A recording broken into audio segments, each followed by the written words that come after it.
On Garde, duels set in the Elvish Civil War. This game says, imagine elves, but they're French. Comes to us by way of alternative armies. We, of course, are using the semi-historical fantasy game of Cardinal Richelieu's Garde, facing a road bandit in a red mask and a blue coat. So bear in mind, the blue versus red is what I've settled on for our figures, and we're going to do just a simple duel. Of course, it says dueling arena, but as you can see, this is one of the lovely houses from Alternative Armies. It's the tavern. Somebody insulted somebody else, and now to satisfy their honor, these two men are going to fight a duel. The first lesson to be learned is that your die selection for your dice pool plays a very big role in the kind of combat that you're about to fight. Recall that the D20s move last, and these are the die. You'll pick one die on your turn, and the higher the die type, the later in the turn you go, but you roll that die to attack, so the more likely you are to hit. Each of the die types dictates how you move, and you don't get a choice. If I choose the D20, move forward 3 squares, and then launch an attack. With the D12, you don't move, but you can pivot 1 or 2 facings. With the D10, you advance 1 or 2 squares. With the D8, you sidestep 1 square. And with the D6, you withdraw a single square.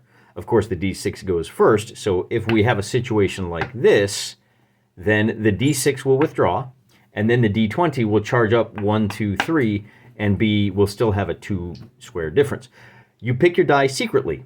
We got to talk about that. It's fairly easy to look at these guys and do the little mental calculus. I know we're playing two-handed, so there isn't the bluff, counter bluff you get in a two-player game. That's fine. We can find ways through that. However, I think it's important to note that what I've done for Monsieur Jeu de Guerre, that's the guy in red, I've reduced his strength by 1. Strength gives you the maximum number of D20s you can select in your dice pool. And I've done that so that he can select 1 extra, what do they call it? They call it an extra die at his dice pool. Whereas actions, they call it actions.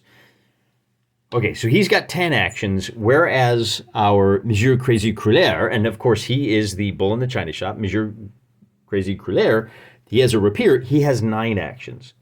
So he doesn't have quite as much stamina, and as a result of that, he does have a little bit more flexibility.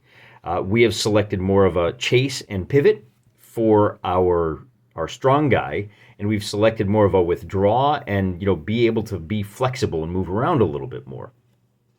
As the fight goes on, when you attack with a die type, if you should miss, that die type goes away.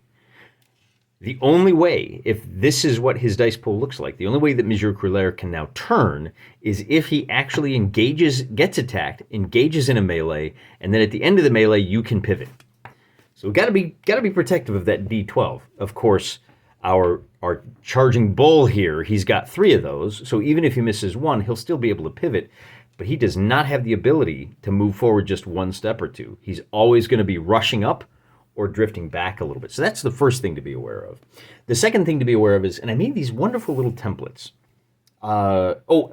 Before we get to the templates, I'm sorry, for the weapons, the way I'm going to run this as a solo game, notice that Monsieur de Guerre only has 4 attacks.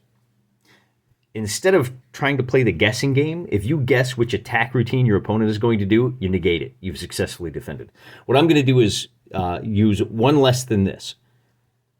Down here you see that Monsieur Crazy Cruller, he's got 5 attacks.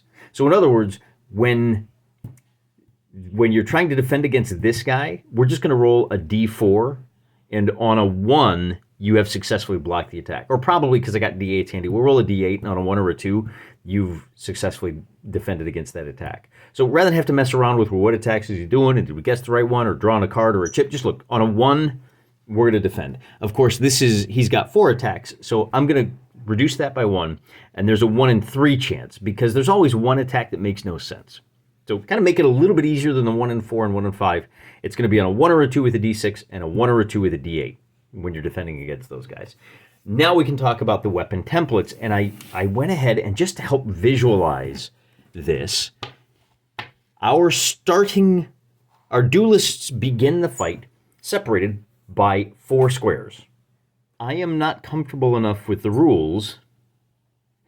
I am not comfortable enough with the rules to implement terrain. This is a burning building. There's a chance that the rest of you're fighting up here on the peak of the roof. Here's where the guys start.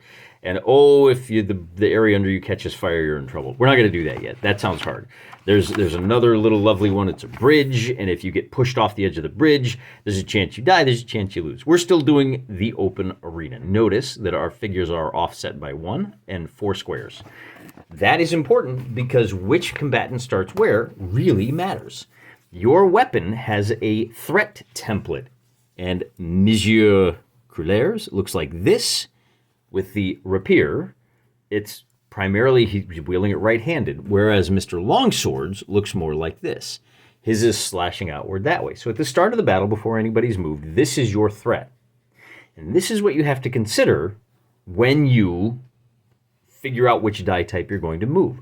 On the first turn, we have to guess what the opponent is doing. And, of course, the fellow with the rapier, if his opponent doesn't move, will want to move up 3 squares, because now his opponent is within his threat range, like so, whereas his opponent's threat range, Monsieur Jeu de Guerre, he can't attack him. So the red threat range is here, and the blue threat range is there. So blue can attack red, but red cannot attack blue. Unless Monsieur de Guerre is clever and advances 2 squares, and now no one can attack anyone. And now on the next turn, you have to run that same little calculus. Do we step back, knowing that he's going to turn? Oh, but see, if Monsieur Jeu de Guerre turns, we've stepped out of his threat, and now we've got him in Crullers' threat range. So that's the calculus, and that's where the first stage of the bluff, counter-bluff, move, counter-move enters into this game. Very interesting. The other thing I wanted to show you is if we start off with our standard offset by 1 and 4 squares away, notice what happens with these threat ranges. They look like this here. This is an entirely different starting prospect than this. Notice how red has got the advantage in that if he moves up 3 squares, we've got the attack. Blue is going to have to sidestep. He wants to get his opponent just off of his right shoulder. So this is just with that little subtle change, you have completely changed the dynamic of the duel. This is so elegant. It's so lovely. I love it. It really challenges you to get into your opponent's mindset. It makes it very difficult to play this as a solo game, but I don't care. I'm going to do it anyway. The question becomes, do we start our opponents off? And honestly, whether they start here or here doesn't matter. The real question is, do we start like this or like this? And I don't know how to answer that except with a die roll-off. So I'm going to roll a d6 for both. Of course, blue wants to start like this. Red wants to shift over. So if the blue die is higher, we're not going to move them. The blue die, oh, they tied. Of course they do. This is the joy of wargaming. And as you hear, Biscotti is keeping us company. Sorry for the loud blurps. Blue likes where we're at. This is where we're going to start. And this really dictates the opening phase of the game. The rules are not, unfortunately, as clear on the difference between a round and a turn as they could be. I'm going to exclusively refer to each of these die selection moments as a round of the combat. I don't think maybe they can be used interchangeably, because the other thing to be aware of is that our red combatant has a maximum move of 7, and our blue has a maximum move of 9, which means blue is hoping to stall for time until red can't move, and then blue can get into an advantageous position without fear. Knowing full well that sidestepping, that his opponent is going to try to get him into this threat range, blue selects a side shift as well. This is where we are likely to end up. But before we get there, when you both select the same type of die, you make a reflex check. You roll the die that you selected, and you add your reflexes. Our strong guy is not as quick as our fast guy. Our fast guy adds a total of 4, and our strong guy adds 2. So this becomes a 6 to 11, and that means that blue gets to decide. You move first. I want to see where you're going. And of course, he says, well, I'm going to shift over this way, along with his threat. And then blue actually says, I'm going to do the same. Now, blue knows that on the next turn, the same thing is going to happen, that he's going to run out of space in fairly short order. But he's okay with that because he has extra moves to spare. Both of these combatants have now moved 2 squares. And on this next turn, that's where the blue combatant can afford to just dance around a little bit more. He can actually say, hey, you know what? On this next turn, I'm going to do this. I'm sorry, I got so caught up in a close reading of the rules, the only kind that matters, that I lost track of where we're at. Everybody has moved over 3. This is our dice result. The die result was red says to blue, you go first. Blue decides to move to here, and red says, I love it. I'm going to go ahead and continue on in this direction. Both the combatants have moved 3 squares, meaning red only has 4 squares left before he has to take a break, and blue has 6 squares left. So we move on to this next, and now the calculus gets a little bit different. Red, of course, says, I'm going to go all out. I have to charge in. And blue, not knowing that, has to decide, but assuming that he's going to move up. Blue says, you know, I like the idea of simply advancing. Advancing gives you a little bit more flexibility than charging. Of course, the advance goes first, so he dances up 2 squares, 1, 2 to here. And now, oh, look, the charge is going to carry red 1, 2, 3 squares.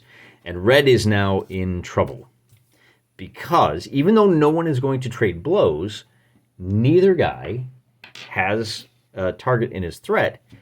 Red is up to 6 squares and blue is up to just 5.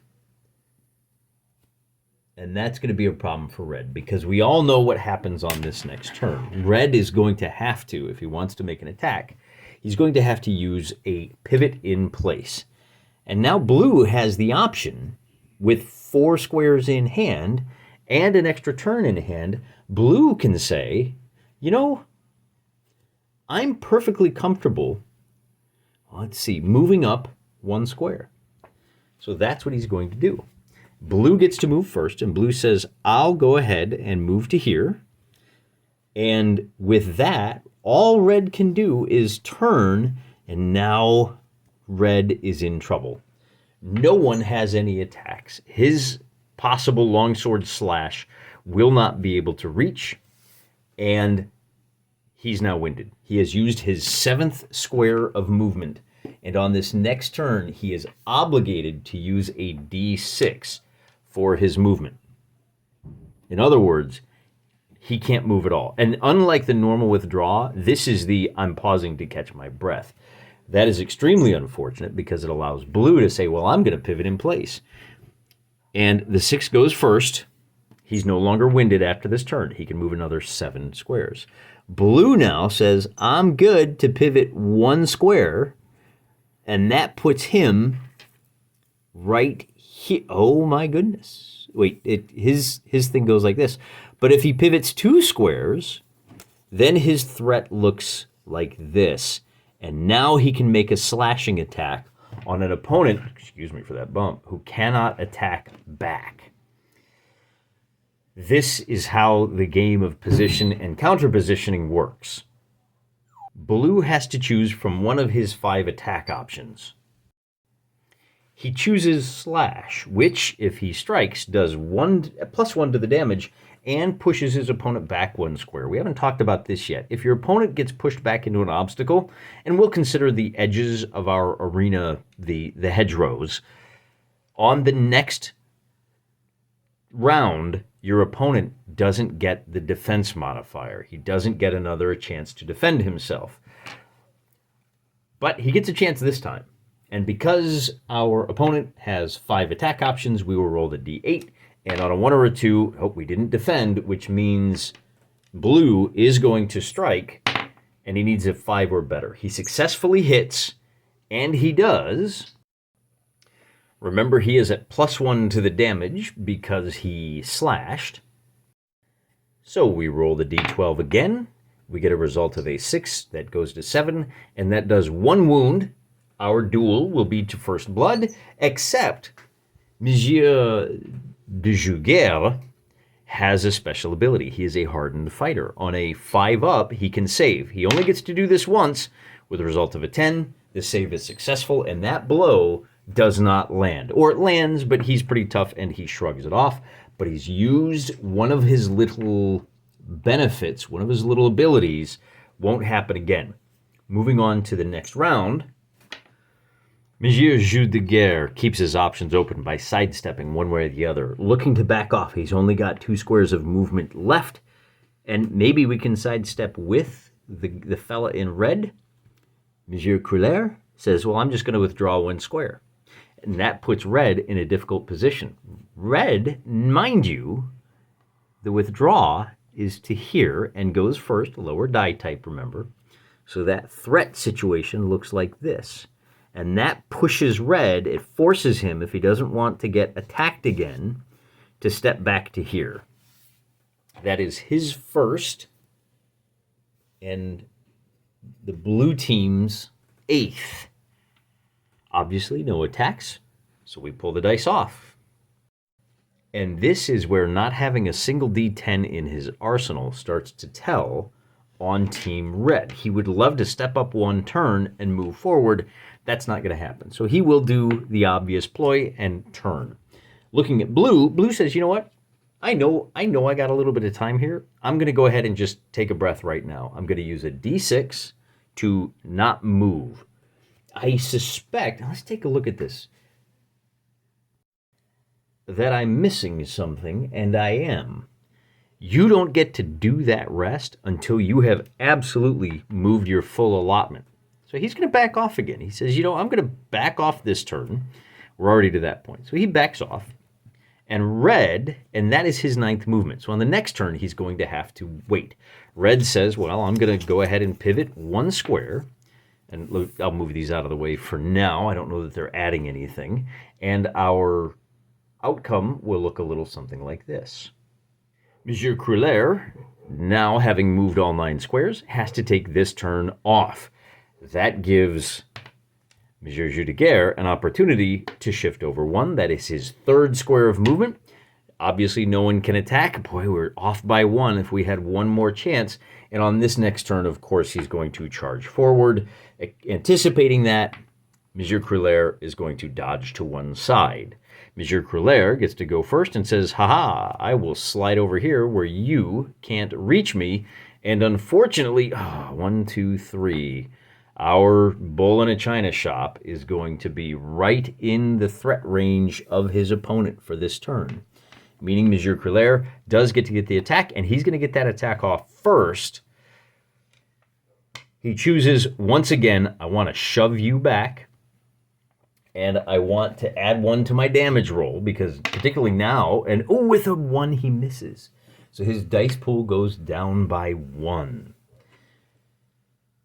Monsieur Jeu de Guerre has moved 5 of his 7, and we are only up to 1, which means our masked bandit is going to have all kinds of fun chasing down his prey. But he is down to 8 dice to still 10 for our robust and handsome Monsieur de Juguer. Blue, anticipating that the Cardinal's Guard is going to chase him off in this direction, and knowing that the Guard will run out of gas before he gets another couple of squares, decides to sidestep. But being a wily sort, the Cardinal's Guard selects a simple turn, which forces our guardsman, it actually puts him in a good position, because he says, you're going to turn? Knowing that, I can move to here. And thus, when this guy decides to turn, which way does he turn? Does he turn this way and bring his, let me move the dice out of the way. So here's where the threat range winds up for blue. And now red is still facing that way. So now red decides, I guess I better, which way do I turn? He can turn, let's turn him this way. Yeah, I think that'll work.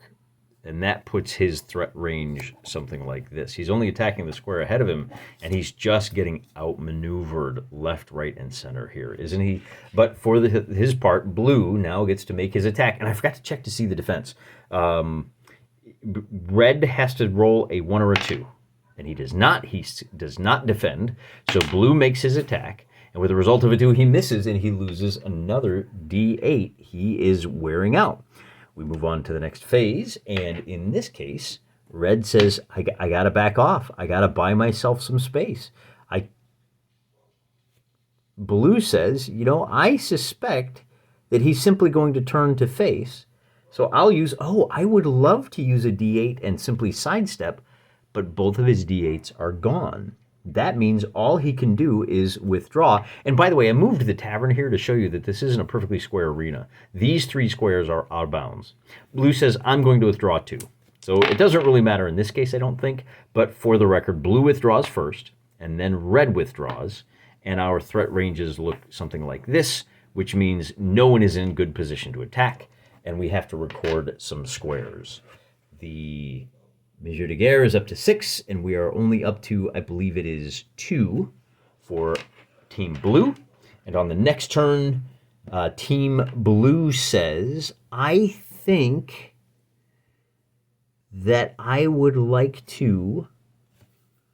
Now here's where it gets interesting for Team Blue. Team Blue did not have any turning, so he probably could have turned after each of those attacks. Oh, no, he does have one. So he says, I need to turn. And blue says, I'm going to go ahead and withdraw one more time. So with the withdrawal goes first. And the blue says, I'll spin around this way. Although he's still, unfortunately for him, unable to sidestep. So maybe he should have moved forward, but he couldn't know that. Both guys have their movement go up. And now, here's where it would have been really good. Blue can't do anything. He's got a D6 for his activation die. It's not one of his official dice pool dice. If he had to roll anything, this is what he would roll. And blue says, I have a golden opportunity here to do whatever I want, and I can't really take full advantage of it. I will go ahead and advance by 2 squares. 1, 2. And that puts me in good position. So he's up to 5. Both combatants opt to turn, so we have our little roll-off. And as you would expect, it's going to be, that's an 8 versus an 8, so we have to roll again. And that is going to be, red gets to go first, and red says, yeah, I'll go ahead and turn first because it doesn't really matter. In this case, with our turning, our threats look like this, and red finally gets an opportunity to strike. Blue, of course, will roll just a d6, and on a 1 or a 2, he will block one of red's attacks. But we should declare what attack red is making first. And seeing his opponent backed up to the hedge there, red says, I like the idea of pushing you back. I am going to slash +1 to damage, and I move you back 1 if I wound you. Although, I guess the wounding, let me think about this. Maybe we should do the flurry. You're at -1 to hit and -1 to damage. Yeah, we're going to do flurry. And the way flurry works, red makes an attack first. Here's red's die. He gets to make 2 attacks, however. In his first attack, he rolls a 10, which is a hit. Oh, did we roll to see if we blocked? With the 3, we did not. The defense was not successful. So the 10 strikes home, and the 10 will do, rolling for damage. That is a 6 minus, it's -1 to hit, which is a 9. It's -1 to damage. The 5 will deliver 1 wound, and his opponent is now bloodied. If red had missed, then blue would get to make an attack first, and then if red survived that attack, red would get to make his second attack. So even though you're making 2 attacks, it's attacking once, then your opponent, and then you. Very similar to the way multiple attacks work in advanced Dungeons and Dragons at any rate. So first blood goes to Monsieur Jeu de Guerre, and that means he has won this duel. And we will take a look at the experience once again. As before, both of these combatants will score 3 honor, taking them both to 6. However, because Monsieur Crulaire has lost 2 duels in a row, he loses 1 reputation. So his reputation only goes up, and I've got 6 on the brain. his reputation goes up to 5. It goes up to 6, and then as word gets out that he lost a second duel, his reputation goes to 5. When you get to a reputation of 10, well, this reputation should go up to 6 too, I believe. I may need to double check that. I might be doing that wrong. When you get up to a reputation of 10, you earn a power-up or a boost. It's reputation, and I'll look it up right now while we're talking about it. Let's see. Yeah, reputation only goes up or down based on the results of duels. Honor points can be spent during a duel. You can spend 3 points to recover a lost action die. Gives you a little bit more endurance. You can ignore 1 wound. That costs you 3 honor points. So your honor can go down to 3, but your reputation will stay at 6 in this case. You only lose honor if you kill an opponent who has yielded. You lose reputation by d6, 1d6. If you lose 4 duels in a row, you lose 2 reputation. If you have your reputation reduced to 0, you will be disgraceful, and then people can refuse a challenge with you. So there's a light role-playing aspect to this. As far as the idea of a tournament, you can have tournament duels, a duel tournament, which I presume will be the first blood. Although, bear in mind that you don't get to control how much damage you do. Right? If we had rolled a 12 or an 11 minus the 1, we would have done 2 wounds, and that could have put Monsieur Crullaire out of action for several weeks. I don't know if you would use 1-to-1 time for this. That's up to you guys. But that kind of gives you a much better idea of how a smart selection of your dice pool can really influence how the game is played and what your experience is. I think it's also important to note that what I really like about this game is the fact that it does have a very important move-counter-move system. I can't see any duel devolving into 2 players just standing here whacking each other, just rolling that D12 to stay where they're at and hoping they're hitting with the D12. The other thing that we didn't do is you can wind up in the same square. If you wind up in the same square, and let's just assume that we did it this way, then you roll your action die, and whoever rolls higher, I don't know why there isn't a strength component to that. I suspect you should be adding your strength. Be that as it may, you roll your action dice, and whoever wins, in this case blue, pushes his opponent back 1 square. Now, I don't know what that means. Oh, wait a minute. No, this result is different. If our combatants are facing this way, I don't know if I am going to assume, it's not clear from the rules, since blue has won, he will push his opponent 1 square in the direction that blue is facing, not back in the direction red came from. But it's not quite as simple as all that, because the pushback is, I think if you triple your opponent it's called grappling. If you're twice as high, you'll be pushed back 2, 3 or more. 3 is the maximum. So if neither side manages to score 5 or higher, scores are drawn. You continue grappling next turn. So you just stay in the same. And I guess you probably want to roll. Oh, that's what it is. If we rolled low. So first of all, let me just clarify. If we have a 3 square pushback, 1, 2, 3, maintain facing and get pushed back in the direction that the winner was facing. So let's suppose this was our result. Nobody rolled a 5. On the next turn, both of these guys are probably going to choose, since there's no movement component, they're still grappling, they're both going to choose the D20s. And so we have a wild swing here, where maybe not, right? So this is just push back 1 square. And that does not count as movement. But having pushed his opponent back, the other reason I think that's important is that consider the threat range here. You definitely want to be pushing your opponent back because you're attacking him next turn, and he's going to be obliged to try to turn to get you back into his front arc where he can attack you. So that's the only thing that makes sense. That's really the best possible outcome. Also, if you push the guy off the arena, he doesn't move or into a hedge or into an obstacle, then like I said before, he's going to stumble, and that means that he will not get his defensive roll, in our case of our solo game, or if you're playing against a real live flesh and blood, like if he had some friends not relatable. But if you had someone you were playing against them, then they would not get to guess what your attack routine is. You would just automatically get to roll your attack on the next turn. So fascinating game. A lot going on here. I'm curious to see what the other weapons do. I'm also curious to see what the pistol duel looks like. So we may have to drop some more characters and give this a whirl here in the future. Until next time, and let me just recap. Alternative armies on Garde. Made with the elves. You can do it with anything. You could use fantasy. I could be using orcs if I wanted to. Whatever. It's your game as long as you're having fun. Oh, I feel so dirty. Anyway, until next time, I'm praying for you.